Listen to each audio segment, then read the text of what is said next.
College campuses are becoming increasingly diverse. More than 1 million international students are now studying right here in the United States.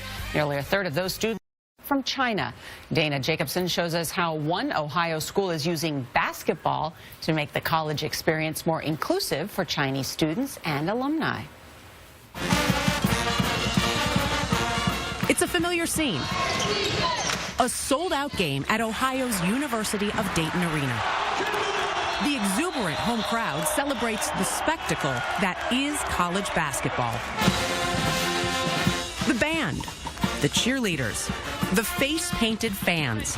But courtside, you'll also find the unexpected. A pair of student sportscasters calling the action for fans halfway around the world. I think UD want to introduce our basketball to more people, not only in the United States, but back in China. So I just feel like really excited. Shuiying Shi and Yiqing Zhou are among the university's first foreign language broadcasters. I felt very excited. But also nervous, yeah, right? very nervous. Yeah. Up to 1,000 fans from abroad tune in. Yuan-Jo Lin, a Dayton alum, listens on his smartphone from Beijing. I spent 5 years in Dayton. It's unbelievable, like I still can listen to the game and watch the game when I back to China. Poised and prepared as they are, Zhou and Shi are not broadcast or communications majors. Also, we have program in the computer. They're graduate students studying electrical engineering. It's like working with some components like lasers. They're also a couple. We started dating like 5 years ago. She knows me better than someone else. Yeah, I know like what kind of mistakes he will make like in the homework, so I will tell him don't do this or something. Yeah. I like their chemistry. Have an it factor. Dayton's assistant athletics director, Michael LaPlaca, recruited Zhou and Shi. And I'm assuming you don't speak Mandarin, so you had to get somebody in to help you know if they knew what they were talking about. Absolutely. So I reached out to one of our professors, and he helped with the translation, not just for the knowledge of it, but how do they call a game? You know, are they excited at the right points? Do they know the terminology of basketball? Listeners abroad can't see the games, only the audio is streamed, and it's not always clear.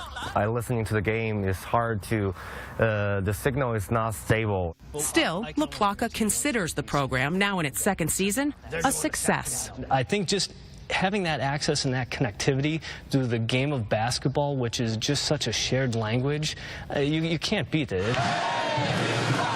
Dayton's international students arrive as fans of the game. When they aren't filling seats in the arena, they're competing at the campus rec center. How did you get interested in basketball? I think since Yao Ming landed in NBA. Yao Ming, the first Chinese athlete to become an NBA All-Star, played for 8 seasons with the Houston Rockets starting in 2002. He's also credited for bringing basketball to a generation of Chinese fans. Yao Ming played in America very, very good. And I think maybe I can come to U.S. to broaden my horizon and to practice my English. Do you think you are very good to fit in the UD Flyer team? Yes, I felt like I am. Because, Between practicing English and broadcasting in Mandarin, Zhou and Shi discovered something else in Dayton. A shared love for college basketball. College basketball game is much more passion than NBA game. And sometimes just one game, that's everything. I love basketball much. I think we will be the Flyer fans forever.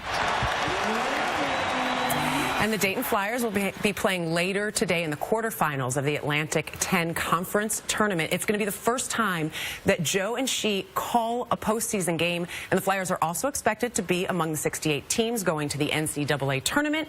That starts next week, and they, yes, will be calling whatever game, which is really big for them because they weren't able to do it last year. Wow. I love that they're a couple. I do. I know. Not a couple, Anthony, an it couple. And when she said, I can tell him what he's doing wrong in class. Yeah. of them. I love that. Their parents have met back in China, so there is a future for these two. When I asked if Dayton would be a part of the wedding somehow, they said yes, no doubt. There's no doubt about it. Adds an extra dimension to the broadcast.